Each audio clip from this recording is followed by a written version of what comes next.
morning and welcome to Gunner Shot. As you see, I have with me Dr. John Helmer. He's speaking to us from far away. And before I get into the crux of our topics, that is India-Russia relations, I must tell everyone, that last month when we were discussing the Ukraine-Russia equation and the wars there and the peace process, John had predicted that come Easter, Russia would declare uh, some kind of a ceasefire, at least for temporarily. That prediction turned out 100% right. And at the outset, my compliments, John, for your prediction. I thought it was wonderful. Having said that, where do you see this going before we get into India and Russia? Where do you see this small stop in the war going ahead? How far do you think it will go? Or do you think it has, it could lead to a larger peace? And then we'll get back to India and Russia. Well, let's first of all spread the thanks. We made the prediction in the context of a very penetrating conversation between you, Brigadier Sagal, and myself. And that conversation led on to the question of whether a ceasefire, as proposed by, on the one hand, the Americans and the Ukrainians, would, if accepted by the Russians, how long it would last. So when we discussed this a month ago on Gunnershot, I suggested that there would be a short ceasefire along the lines, a ground ceasefire that would last as long as the Orthodox and Christian Easter, which and President Putin called in the Chief of the General Staff, General Gerasimov, on Friday and declared that the ceasefire had begun at 6 o'clock that day. I'll come to your question in a minute, because we then discussed a month ago whether it might be extended to May 9. May 9 has immense significance from Russian point of view and also from the Allied point of view, because it marks the Russian celebration of the total defeat of Germany and and the Axis. And this year it's the 80th anniversary, and there'll be a very significant military parade and celebration in Moscow. So it's possible, and we discussed it then, that the ceasefire might be extended to May 9. But what's profoundly interesting from the point of view of the audience, your audience, our audience here, is if you picked up and bet on a ceasefire a month ago, you'd have made money. Now the question is, how do you make money between now and May 9? And one would have to say the Americans are clueless. They haven't put any money on the table to bet. For example, or let me elaborate, since we knew the likelihood of a ceasefire that would be declared at Orthodox Easter or Christian Easter, how come the Americans didn't think of it? What we can see is that while the ceasefire was declared by President Putin in a Kremlin announcement and a meeting on Friday, on April 19, late afternoon. What happened was there seems to have been no US anticipation that he would do it. And after more than 8 hours have now transpired since then, neither President Trump nor Secretary of State Rubio nor National Security Advisor Waltz or the special emissary Stephen Witkoff have either tweeted or said anything or responded. Now, 48 hours before that, they were parading their impatience with both Russia and the Ukraine, parading it in Paris, parading it in Washington, parading it in Rome. And they were saying, you better hurry up, otherwise we will walk away. Yep. Now, President Putin then responds with a ceasefire, which has the potential to be extended, and yet there's no American statement. Why not? Do they not know what to say? That would be one interpretation. Are they so intent on playing the schoolyard bully? Put your marbles in the ring so I can take them, or I walk away from the game. Is that their posture? If it's so, then the likelihood is, to answer your question, President Putin will make this a short ceasefire. If there's a positive American response, it's likely that President Putin would say, what do I lose if I extend to May 9 or beyond? Let's see what the Ukrainians will do. Now, what we've seen over the last 24 hours was interesting, because on the one hand, it wasn't just the Americans who didn't anticipate this would happen, or put it another way, hadn't worked out what they would do when and if it did happen, which is extraordinary in the present circumstances. Zelensky in Kiev also wasn't prepared. In the first hour or two, he dismissed it, as he had dismissed the Christmas ceasefire offer that Putin had made back in 2023. Then he must have gotten a call either from Washington or London or Paris and told, no, don't do that. Accept the ceasefire, implement it, and then accuse the Russians of violating it. And if you look at the British papers in London today, that's exactly what's happening. Zelensky's agreed to have a ceasefire while accusing the Russians of violating it. Now, the Russians can spend this short amount of time testing both the American side, the European side, and the Ukrainian side, and see what they're worth. In other words, reverse the Trump game of saying, if you don't get serious, we're walking away. In the Russian context, what has been happening in the last, 3, 4, 5 days, the last week, is an increased unit size in the offensive operations, especially in Zaporozhye region, the sort of central area on the map between Kharkov up in the north and Odessa in the south. That isn't yet a major big arrow, called it offensive, but it is a step up in the scope, the lethal firepower, and the potential success of the drive westward. It's not yet a major offensive, but the Ukrainians have held some positions in Zaporozhye against against the move that the Russians are reported to have made near Rekhov about 3 days ago. So there's no problem from a Russian point of view, militarily, in pausing, regrouping, and redirecting. Second, politically, it's a very good move, and it caught the other side completely unawares, one would see. So I hope that answers your question. What we have is some small political gains, an intelligent probe of whether Trump and his merry men are serious, and we have a fundamental question here. And this is the interesting one, Ravi, which you may be able to answer. What's the US default? What's really the US default position if negotiations drag on without a significant improvement in an end of war agreement on any side, the American side, the Ukrainian side, the British side, the French side, and the NATO side? What's Trump really going to default to? Some Russians I talk to believe that he will walk away, that he will, as he's threatened with through Rubio and the others, simply say, okay, you chaps don't want to stop fighting, fight on, but I'm going to pull back my marbles, I'm going to withdraw my intelligence support, I'm going to stop flying my arms resupply through Poland into Lvov and then Kiev and so forth. I'm going to pull out. That would leave Ukraine dependent on a European rearmament, resupply, intelligence support, and that sort of thing. Some Russians I talk to in Moscow believe that Trump is serious about walking away. Me, I believe the other Russians I listen to, and they believe that Trump will default to the NATO position.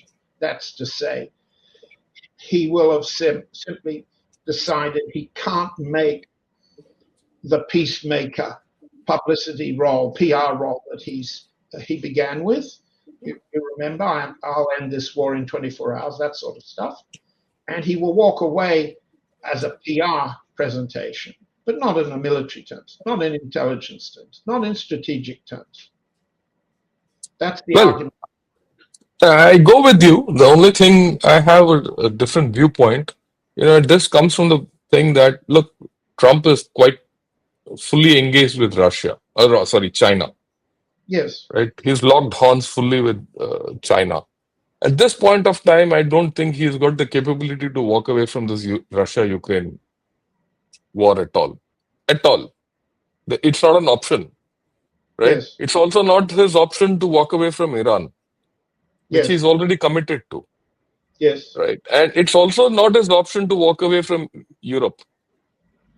He's got no options on this. If he wants to go ahead with what he has to do with China, he can't afford to walk away from any of these. In correct. the sense I get is he might soft pedal on them and let things drag. Yes, Eventually, he wants, if his macro game is China, Trump wants Putin and Russia on his side. Or if not on his side, they have to be neutral. yes, I mean, right. He also needs EU on his side. And, Giorgia Meloni's visit to US few days back, and if you go through her, the way she's articulated, she wants to be the bridge between EU and, US.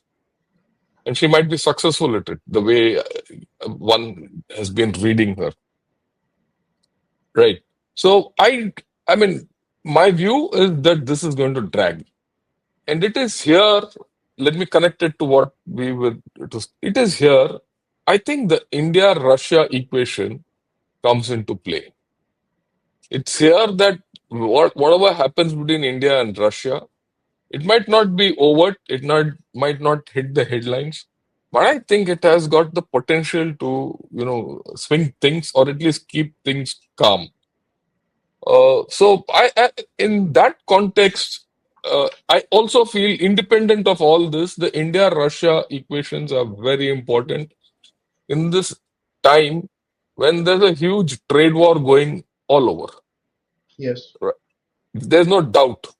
And if you see, it is only Russia and India which are the two stable big powers, if I may say, which are not, committed anywhere.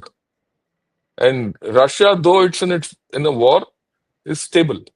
It's not overstretched or anything. It's well within control. It's got the situation under control.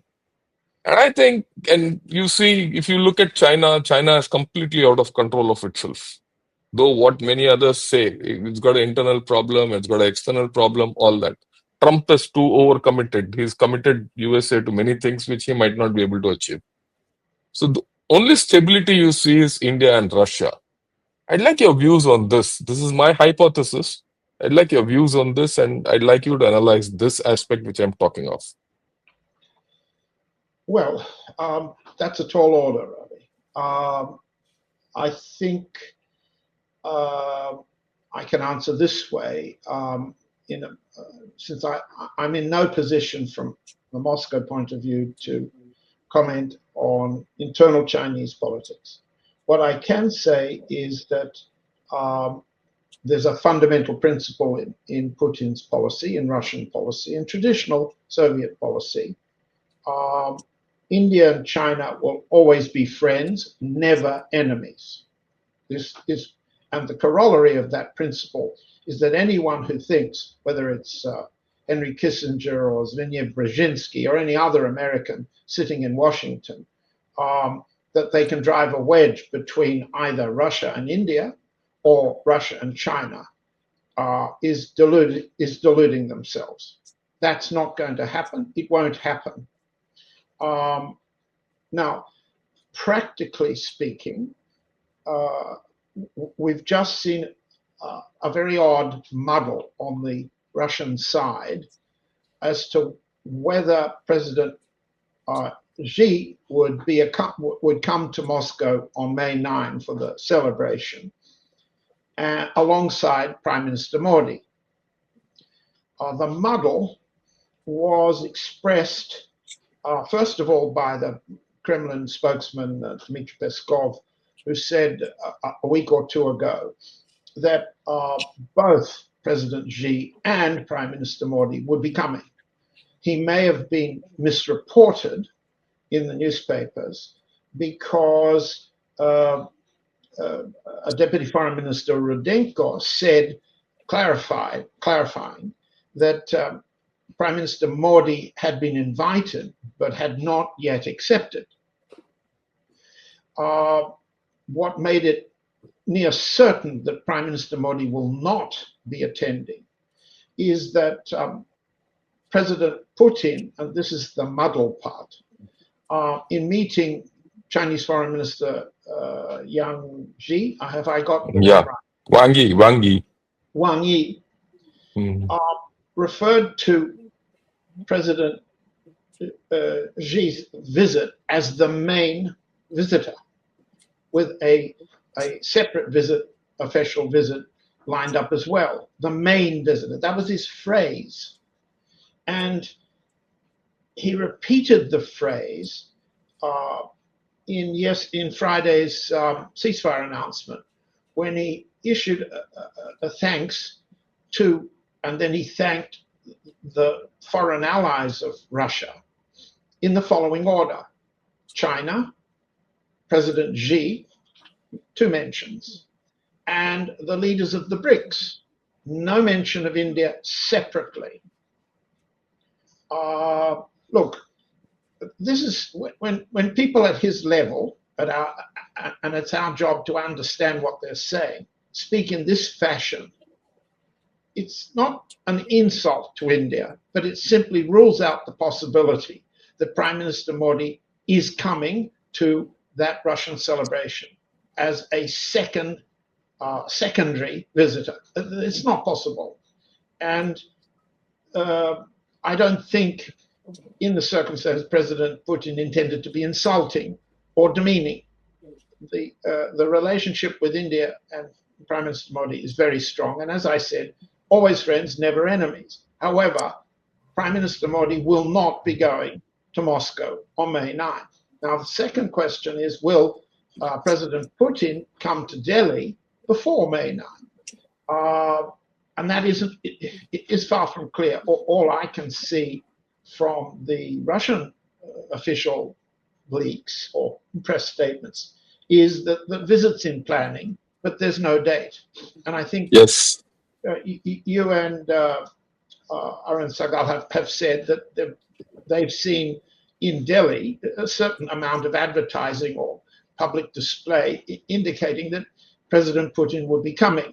What we saw last week was a significant official delegation from Russia to discuss priority investment projects. And that's very important. And that's the sort of lead to a presidential visit to sort of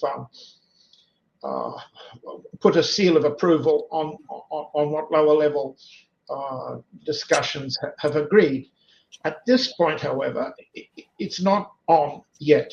So yes, what this evidence suggests to me is that at the moment, we have 3 different sets of priorities: Russian priority, Chinese priority, Indian priority.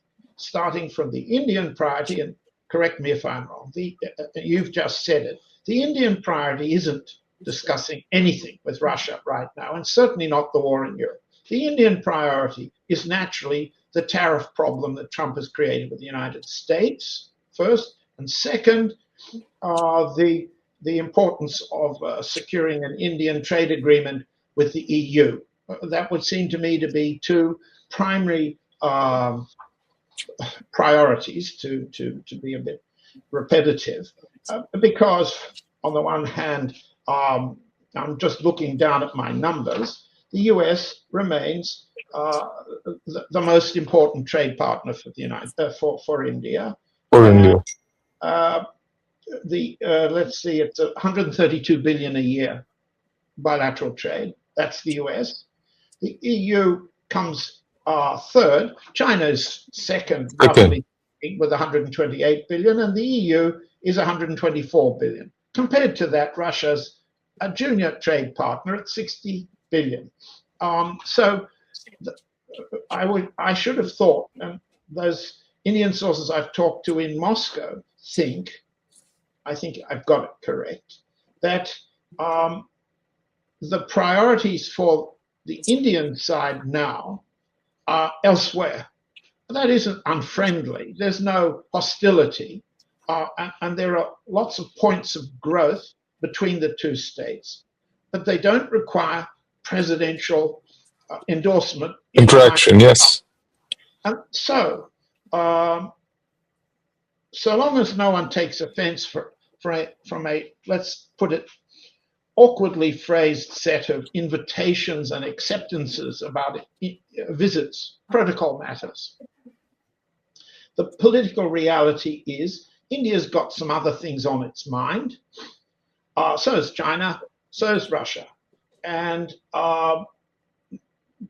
the Russian side is basically concerned to preserve its relationships with both sides, with India and with China, and to deal with its war. And it's one of the reasons, the strongest reason, that Russian exports of military goods to India have declined very precipitously in the last 3 years is the war. The diversion of domestic production lines to delivery to the front, that diversion has obviously taken priority over exports. So Russian military exports have fallen almost by 2/3 to the rest of the world, and therefore to India. On the other hand, there are some important new Indian relationships. You may understand this better than me, Ravi, but last week, the working group on priority investment projects that met in Delhi agreed on 6 new strategic projects. I've read it in the Economic Times, I've read it in the Indian press, I've read it in the Russian press.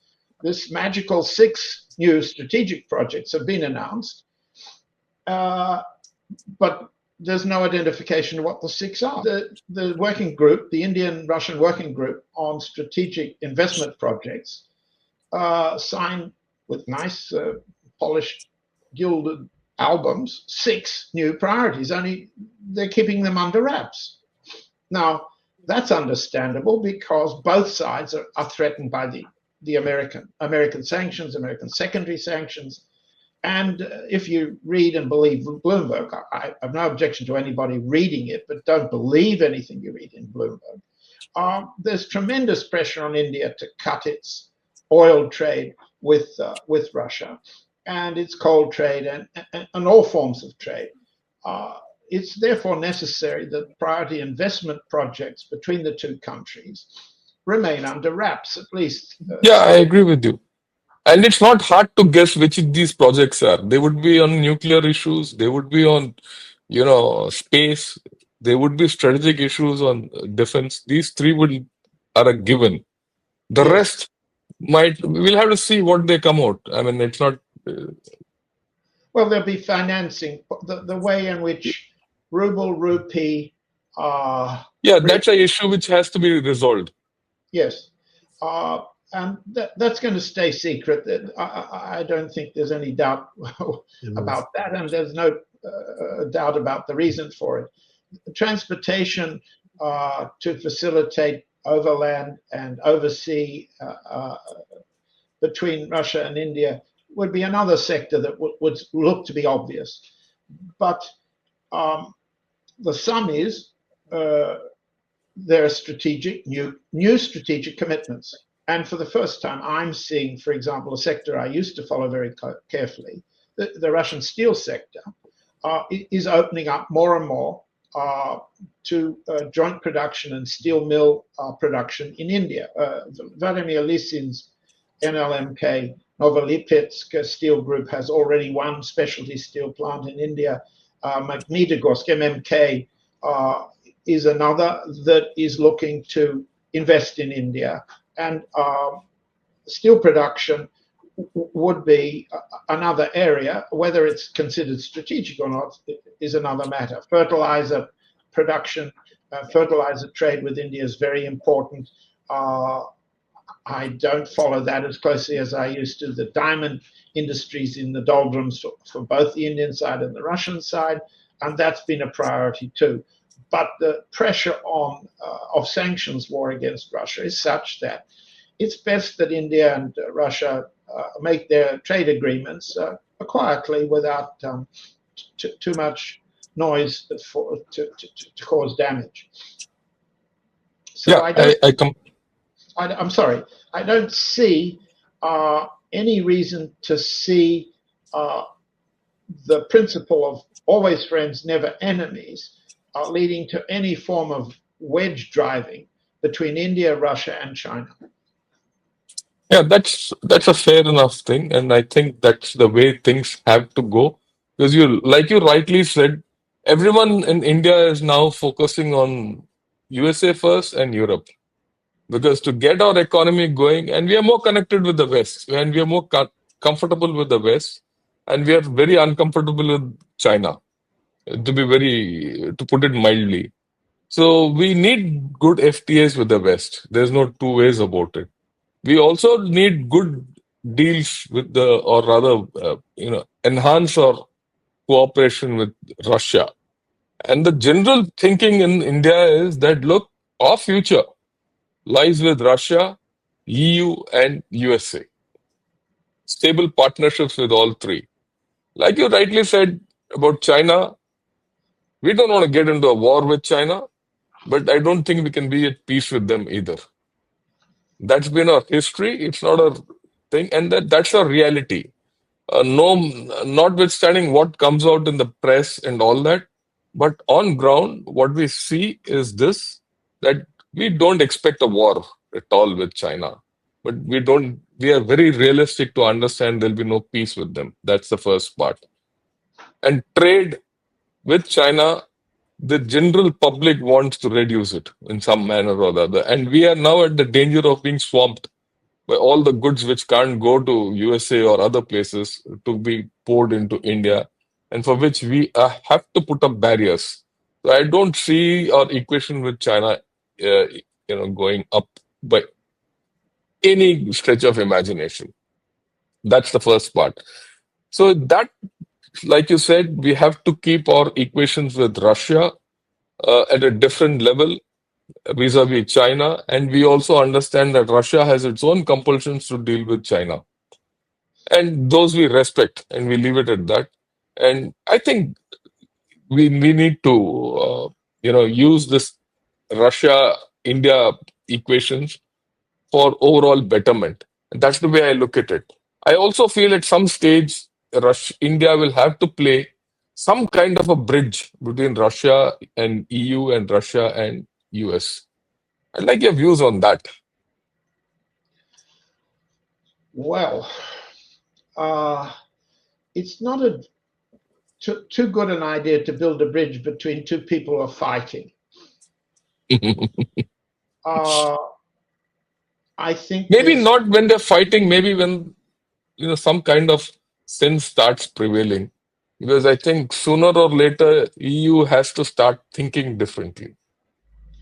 Well, the EU is a bottle of scorpions, and scorpions like Starmer and Macron don't have much sting left in them. If the new Chancellor of Germany, Mr. Merz, wants to threaten an attack on the Crimean Bridge, he's forgetting what happened to Germany the last time round, but Russia won't. And he's already been told, Merz, you're not even Chancellor yet. You want to attack the Crimean Bridge, Russia will be at war with Germany. So those three scorpions have no sting. They have make lots of noise, but have no sting. Ms. Meloni in Italy has a good deal less heft, let's say, politically speaking. Italy doesn't run Europe and can't influence the three big powers that I've mentioned. On the other hand, Eastern Europe is breaking away from Brussels control. And not only Viktor Orban and not only Mr. Fico of Slovakia. So the problem that Indian diplomacy, and I'm just a Moscow correspondent, you have a very, very capable foreign minister, Mr. Shankar, and he knows everybody and he's dealt with them all.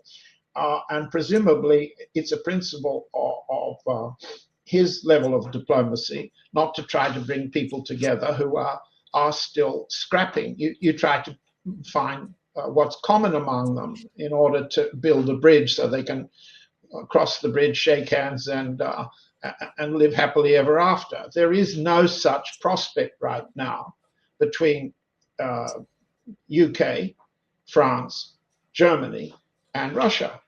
They, at least at the level of posturing, those three are race-hating, Slav-hating, and determined to continue a war that they've already lost on the ground, posturing that they can make a difference either with a German missile like the Taurus, they can't, or with boots on the ground, which they don't dare, or with other forms of aid to the Ukraine, which they couldn't sustain if the US pulls out. So I'd be surprised if Mr. Jaishankar would bother trying to make an attempt to bring these sides together. I see the priority for peacemaking has to be Russia and the United States. Yeah, And, I think so. I've said it before. Mr. Trump is the best enemy Russia has ever fought against. Well, while you put it that way, but I think, I grant Trump this much, that at least he wants to stop the fighting in some manner, even if it's muddled, even if it doesn't have direction, even if it doesn't have the weight to be pushed through, at least his intent is okay. As against the previous Biden administration, which just wanted to go for war. That's the way I look at it. And I don't disagree, Ravi. Biden was surrounded by Russia haters like Blinken and Newland and Sullivan. There's no doubt about that. On the other hand, it has long been US imperial policy since 1945 to break, block, and destroy the capability of the Russians, either in the form of the Soviet Union or the Russian Federation, to form a level of partnership, cooperation, economic and political power in Europe that threatened American hegemony in Europe. Now, we've raised the point, what's Trump's default position on that? I'm not endorsing in any way anything that the Biden administration, Trump 1, or the Obama administration, or the Clinton administration, for that matter, or the Carter administration, its brief appearance under Brzezinski, what their war plan was for Russia. But they always had a war plan. They didn't call it a war plan. They call it many things, but it was a war plan. What's Trump's default position if he can't get a peace plan? Right now, arguably, he doesn't know. And he doesn't have very much time before the midterm elections come on in 18 months or less than 18 months, which he'll have to fight not against a clear Democratic presidential candidate, but he'll have to fight it locally between Republicans who will be held responsible for inflation and every other ailment that Trump's tariff war will have caused. And at the local level, which is where his control of the Congress, the House of Representatives and the Senate, will either be protected or defeated. So he's got only a certain amount of time to make his peace, Trump the peacemaker, sound effective and profitable and supportive and reassuring to American voters. In this situation, to go back to your point, India can't really make bridges. It's done its best to represent a peace formula for the war in Europe, but it can't persuade any of the other Yeah, Europe. that I agree. I think what you said is right. I think India has severe limits on what it can do to bring peace. The only thing I also feel is it can get better understanding between the people. And if they want, then India can step in, but I don't, that's a long shot. Like you rightly said, Europe is in too much of a muddle. Europe has to get out of its own muddle before they start thinking of anything positive. And the way I look at it, with the Trump's tariff war, which is unleashed, the whole thing is gone for a toss. And any kind of stability which we get is an island in this storm which is going on. And we'll have to wait and see as to how things pan out. I thought we had a wonderful discussion on all these issues. You'd like to say anything as a closing remark, and then we'll Well, call I've it. got one question for you, not to extend our time beyond a No, few no, no minutes. problems. No, go ahead. One of my sources in Moscow, who's well informed on the Indian Russian relationship, says to me the Quad will fizzle out. In Ah, other words, well, he takes the view that that the so-called Quad, that means India, United States, Australia, and Japan, represents a kind of combination which, from a Russian point of view, has very little substance to it, in either in economic terms as a group or in political terms as a group. Two of those countries, Australia and Japan, would be considered more or less obedient vassals in a US empire arrangement. India is independent, so it's from a Russian point of view, it's a combination to do a lot of talking, but not much more. And remember, China's view of Australia was once expressed rather graphically as Australia's just a chewing gum under a Chinese or an American boot. yeah, So, that's a very interesting proposition, which I don't think is absolutely right.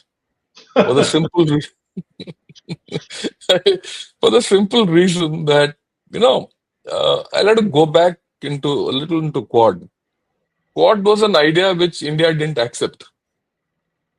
I mean, we didn't accept the idea of Quad when uh, Shinzo Abe propounded it, and this was propounded in 2004 during the 2004 tsunami. We didn't take to it, and at that time we were on a reasonably good wicket with the Chinese, and we said, look, we don't want to make a system which is blatantly against the Chinese. It died down, but the Chinese revived it. The Chinese revived it beautifully in 2020 when they violated the LAC. And they violated all the agreements which we had with them since the turn of the century. So to think that the Quad will not find its feet, I think is far-fetched. The, the Quad, in terms of the way it has grown, it started with just meeting of undersecretary level. Then it came to the level of ministers and secretaries. And then it started becoming a summit. And this year we're going to have the summit in India, right? So I don't, it's grown strength to strength without having any real teeth. But having said that, you look, people say there's not much military in this and all that. But if you see the Quad way, navies, the way they've been cooperating and carrying out exercises, it's a completely different picture. It's not gone under the name of Quad, but all Quad navies have been cooperating and actually carrying out meaningful exercises in the Indian Ocean and in the Pacific. To that extent, Quad has developed its own teeth, which are hidden, like an elephant's teeth, which are all hidden. So I wouldn't like to call Quad out completely. Plus the fact that India itself has developed strategic relations with USA quite a bit. And those strategic relations, the the bedrock of those strategic relations have been the military to military cooperation. Similarly, the cooperation between Japan and India are phenomenal. You see, what many might not understand is Japan stood by India at its darkest days economically. So we have a very strong link with Japan. So it's not as if Quad can be wished away. Australia, I agree with you, is a lightweight in terms of economy or military or anything. From military point of view, if I analyze the Quad, it is India and USA which are the heavyweights. And in any military thinking, India plus USA outweigh China by a margin. India, Japan, and USA, if they get together, you can contain China economically. Will that happen is the question with these tariffs, right? That's the issue which is coming up. And especially the fact that a lot of people in this part of the world have been hit by the way China has been doing its business.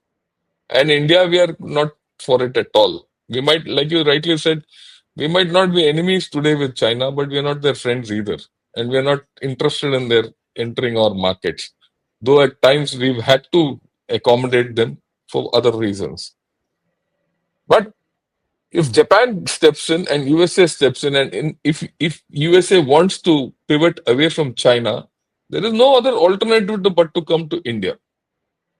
There's just no other alternative.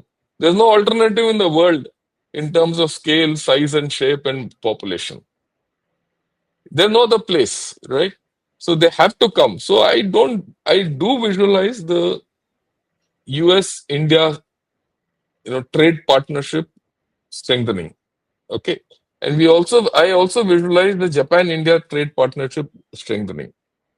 In any case, Japan India trade partnership has always been strong. It's been strong for the past 30, 40 years. And there's another issue which many people might miss out. And this is that India and USA have a diasporic connect. Around the second generation and the third generation Americans of Indian origin have started making their mark in American politics with still some of their roots here. So that connect cannot be wished away. It's there. I mean, let me give you a very crude way of putting it. When Kamala Harris became the vice president of USA 5 years back, people broke coconuts in temples in India from her village. So that thing is there, so that you can't wish away. Okay, and there's no other country which can replace this diasporic connect, which is people to people connect. So that can't be wished away. To think that Quad is just a thing in the air, no. In fact, it might not be Quad, but the underpinning connects of the Quad will prevail. That's the reality. Now let me talk of BRICS. BRICS is something we're okay with, but one is very uncomfortable about China there. The problem with BRICS is China, right? And I don't think anyone in India would like to give China any breath, right? And we are very uncomfortable having China around. And without China, BRICS collapses. Okay, so we have a contradiction with BRICS and Quad. Though Quad is not very heavy at this point of time, it's not organized, nothing, but it will grow. I have no doubt about it. Will we get out of BRICS? We'll not get out of BRICS because BRICS gives India a peep into the global south and the Middle East and all that, because we still have strategic connect with the Middle East, and we also have a great strategic connect with Russia. We don't leave it out. And with BRICS growing into ASEAN, the connect will increase. And from I would say, yeah, you look at it from a flip point of view, people in the Middle East and ASEAN want India into any game they are with China as a hedge. There's a local dynamic here. So Fair we are enough. very conscious of all this. So that's my view. If if you look at both of these, that's the way things will happen. I'll just add parenthetically that, and I haven't seen any Russian discussion of this openly, but you do have to bear in mind that there is no end of war agreement between Russia and Japan, even now. No, yeah, I Japan, agree with you.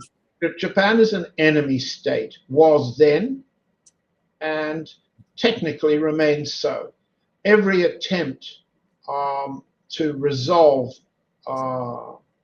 the post World War II and pre World War II Japanese invasions of Russian territory, Japanese plots to join Germany in the breakup of Russia. There's no forgetting that. Yep, And therefore, Japan is considered, I think, from a Russian point of view, to be a more serious platform for US attack on Russia than Australia. I agree with you. Australia is a platform. Australia even trades more into India. I think I'm looking at my notes here, about 32 billion a year bilateral trade compared to Japan, 23 billion.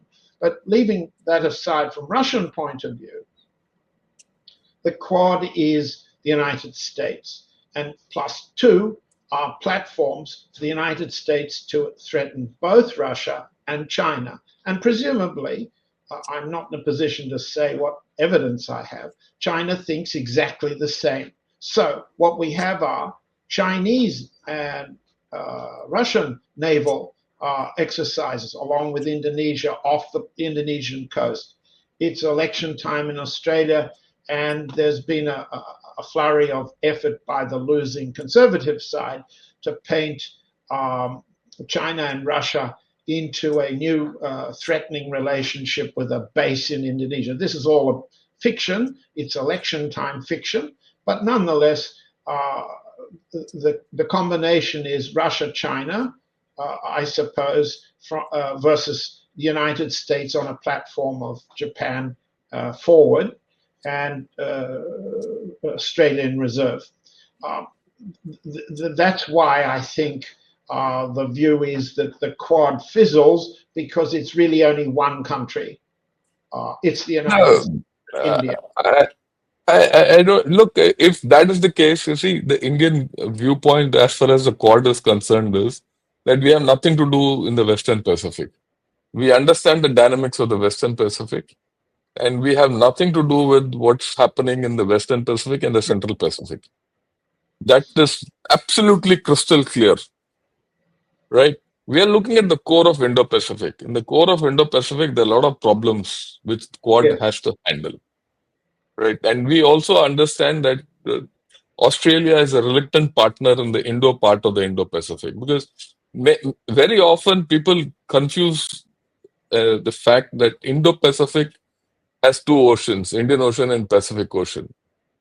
When you look at Australia, they think of Indo-Pacific as only the Pacific. We tend to believe more of Indo because the problems are here, the energy flows are here. Yes. You budding nuclear powers are here. Chinese ingress into the Indian Ocean is here. They're creating problems for us here. They're Yes. creating problems for us around our in our periphery. So I think Quad has its limitations. It is in an envelope, and I'm very sure Quad has nothing against Russia. And if Oh, Quad had oh, anything against oh, Russia, we wouldn't be hold on. part of it. Wait a minute. The Quad is an alliance against Russia. India, leaving out India, Japan, Australia, and are both engaged on the ground in the Ukraine, not to mention the United States. So let's call it Look, a trio. if that is the case, there's no Quad. Hmm? If you take India out of Quad, there's no Quad. I agree. What there is So then is an arrangement for in the Indian Ocean. I can see that Indian strategy in the Indian Ocean seeks the support of Australia has an Indian Ocean west yeah, frontage, and the US aims to preserve the Indian Ocean as a base to attack Iran and Yeah, support it its needs it. Middle East. So, as an Indian, if you're telling me that the Quad is, from an Indian point of view, an Indian Ocean um, political game, military calculation, then I understand it. Yes. Yeah, that's the way it will go. But let's see how things pan out in future, because we are living in interesting times. And I'm glad you stretched this conversation out to this, to the Quad and the Indo-Pacific. I'm sure people who listen to this now have a larger understanding of what India is dealing with, what Russia is dealing with, and what ahead of us in the game. With this, I think we'll draw down on today's conversation. And till we meet next time, and we'll pick up a few more topics and we'll get Brigadier Arun Sehgal over and have a wonderful conversation. Till then, thanks a lot, John. Thanks for joining in, and thanks a lot to everyone who's watching this podcast.